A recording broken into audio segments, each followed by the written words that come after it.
with Vice Chair Ted Lieu today, and wanted to start by mentioning today is the 83rd anniversary of the first Social Security check being issued. On January 31st, 1940, Ida Mae Fuller of Ludlow, Vermont, was issued a $22.54 check. For 8 decades, America has kept its promise to seniors who earn every dollar that they receive. And other than 2006, when George W. Bush threatened to privatize Social Security, Democrats have stood to protect Social Security each and every time, ensuring that this vital program is available to older Americans. 7 in 10 Americans share this concern and are looking to House Democrats to protect Social Security and to uphold its promise. House Democrats have already reduced the deficit by hundreds of billions of dollars, and now Speaker McCarthy needs to say exactly what his values are and release his budget. As Leader Jeffries mentioned last week, we are Team Normal.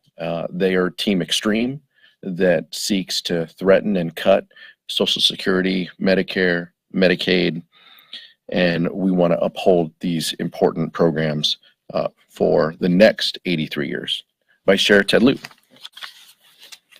Thank you, Chairman Aguilar, and I want to follow up on what the chairman said about Social Security. We do ask the Republicans to show us their plan. The reason that they're unwilling to is because it's going to show massive cuts to Social Security. At the same time, we also know that Republican ideas are extreme and dangerous. How do we know that? They said it out loud. So I'm going to read to you what the House Budget Chair, Representative Arrington, said yesterday. In response to a question on CNBC that said the following: the question I'd like to ask you is whether you think this debt ceiling is going to be used as a bargaining chip in a way that could turn dangerous. Representative Arrington's response was, I believe it will, and I believe it has to. So Republicans are playing a very dangerous game where they want to crash the U.S. economy in order to extract massive cuts to Social Security. We're not going to let them do that, and we ask them to please stop playing games and to work with us so we do not crash the U.S. economy. And with that, we look forward to answering any questions you may have. Can you talk about Congressman Santos recusing himself from committees? I know you guys have had some things to say about him in the past. Any reaction to that? I'm just struck by the chaos, confusion, dysfunction of the Republican conference. They defended putting him on committees, and now they're announcing that he's not going to serve on a committee. So I don't understand what the play of the day is. We have said from the very beginning that George Santos is not fit to serve on any committees. Republicans defended him initially as they announced his committee appointments. So I'm pleased that they agree with us now. I just don't know if we can trust them, if this is just the decision of the week or if this is the final decision. But clearly, George Santos has some issues and concerns, and this is likely the outcome of his meeting with the speaker. But it's unfortunate when Republicans are put in a position to defend someone who only has a passing relationship with the truth, and we'll see what the message is related to Mr. Santos for next week. Ted, you want to? Sure. I also urge George Santos to listen to his Republican and Democratic constituents and also resign from Congress as well. What do you expect to happen tomorrow at the meeting between Speaker McCarthy and President Biden? Well, our hope, as Vice Chair Lieu mentioned, is that Speaker McCarthy will detail his budget. President Biden has said very clear that he'll produce his budget in March. We want to know what Republicans value, and we want to know how they're going to protect Social Security and Medicare. And our belief is that they're going to have a tough time defending that if they could ever pass a budget in committee. Clearly, as the Vice Chair mentioned, with the Budget Committee Chair being willing to flirt with more chaos and confusion with bumping against our debt limit. We just don't know what their message of the week is, but President Biden has been very clear. We're going to protect Social Security and Medicare. What's your budget? Where do you stand on these things? We hope that Speaker McCarthy takes the time to outlay where his conference is. But he has said that those two programs are off the table. Why don't you believe that? Well, he said he had the votes to be speaker, as well. And we sat there for 5 days and 15 votes. So I don't know what to believe these days. He said George Santos was fit to serve on committees, and now they don't. So we've seen how these things change. But if you just look at the budget itself, I mean, if you want to protect Social Security and Medicare, that's fine. How about our veterans? How about Medicaid programs that go to the states? You can't balance the budget unless you address all of those. And I think they're going to have a tough time defending the cuts that they're going to have to make to those vital programs. And we would welcome their pledge to protect Social Security and Medicare. I just don't know that we can believe it. Mr. Chair, thank you. There have been renewed calls for the George Floyd Justice and Policing Act. As you know, in the last Congress, Congresswoman Karen Bass, now Mayor of Los Angeles, shepherded that legislation. Now that she's gone, who in your caucus may pick up the baton, and do you expect it to be reintroduced? Well, I appreciate you mentioning the fact that House Democrats did deliver on the George Floyd Justice and Policing Act. This is about accountability. Our condolences go to the Tyree Nichols family. I know that Chairman of the Congressional Black Caucus, Stephen Horsford, has talked to the family. He has asked them to join him at the State of the Union. We look forward to giving our condolences as a caucus to them through Chairman Horsford. But the policies that we enacted about accountability, that is the standard. Unfortunately, Senate Republicans wouldn't go along with that level of accountability, and it's too bad. But we can continue to look toward our members in the committee process, but also the chairs. Former chair Joyce Beatty also played an instrumental role in guiding that piece of legislation. I would expect that she will play a role moving forward, as well as the current chair, Stephen Horsford. So that's where I think our leadership will come from on this issue. With the I believe that you can count on us to introduce measures that will further accountability within policing. We have been very clear as a House Democratic Caucus. We believe in protecting our communities, giving them the resources to succeed, as well as the accountability. It is both of those measures combined. We have a strong track record on. We're going to continue to do that. Well, look, I'm gonna leave it to them and the committees to talk through what their plans are. But I think, given our track record, it's pretty clear what we support, what we have passed, what pieces of legislation we want to get to the president's desk. I'll let the vice chair. Sure. I just want to note that the Republican stance of not doing anything has not actually helped solve this problem. So they stopped Democratic reforms last term. We hope they don't do it this time. And I just want to say one thing a little bit off the record, which is my memory is not as good as Chairman Aguilar, and this is only my second or third conference. If you could say your name and the press organization you're with, that would be super helpful as well. Thanks so much. We're very strict on the new rules. You messed it up. Next question. No, I'm kidding. So your reaction to the Republicans' argument this morning, we just heard from them saying that they're bringing up the Pandemic is Over Act. They say it seems that the Biden administration reacted directly to them by announcing that the public health emergency will be over in May. What is your reaction to that?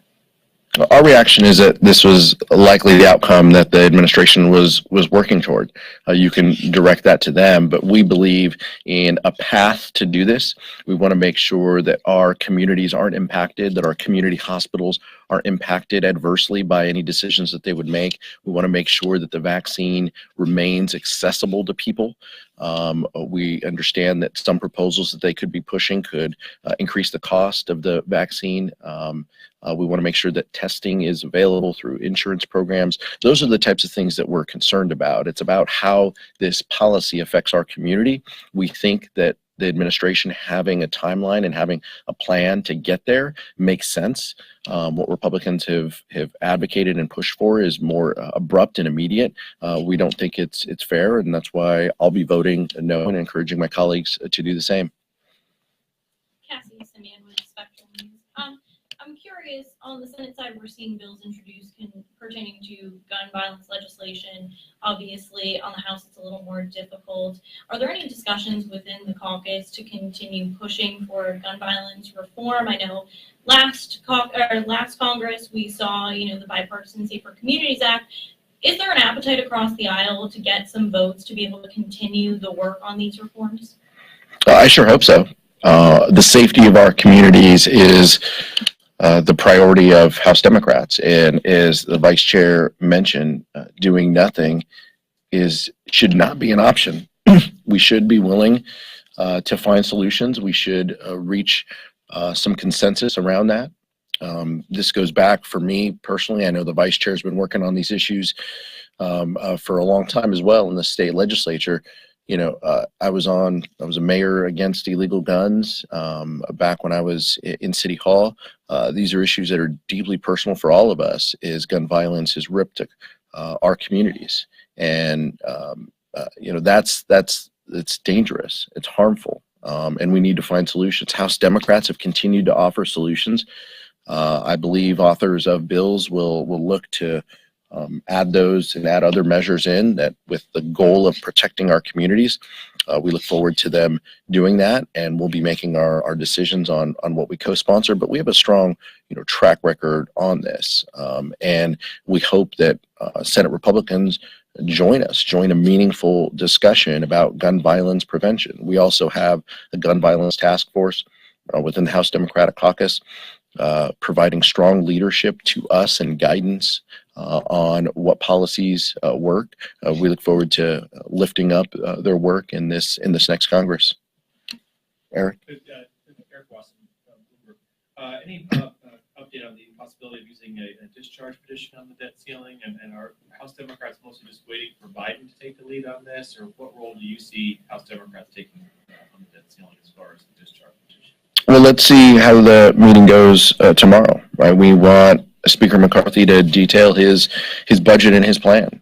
He needs to say, he needs to agree with the other three legislative leaders to end the brinksmanship and to make sure that we don't negotiate the full faith and credit of the United States. That's what we hope happens, as well as him detailing his budget plans. These are perfectly appropriate discussions that should take place in the appropriations and budget committees. But what we shouldn't do is fuel continued, chaos and confusion and brinksmanship related to the debt ceiling.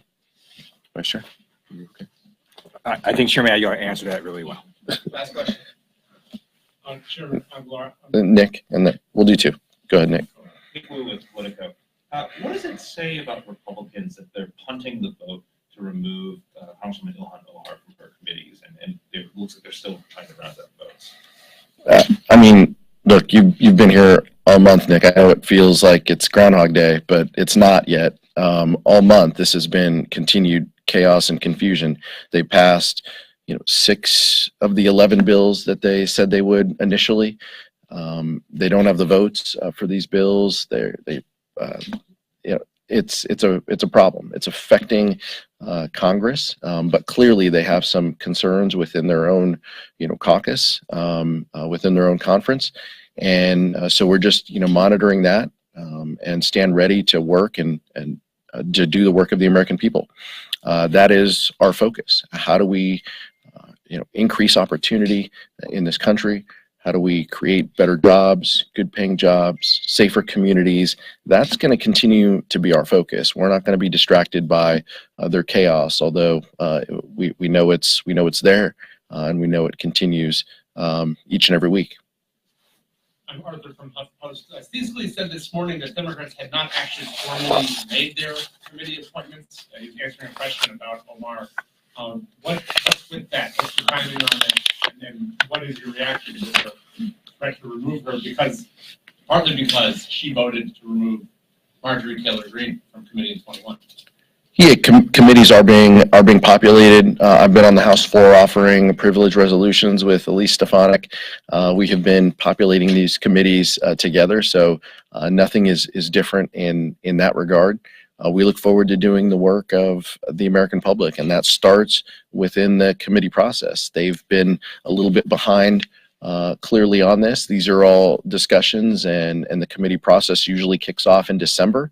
Unfortunately, Speaker McCarthy didn't know how many promises he would have to make in order to hold the gavel, so they delayed those conversations until January. That's the reason why we're in this position now, but nothing is different related to both sides offering resolutions and populating their committees. We expect to be completed by the end of the week, and for all the committees to be completely populated.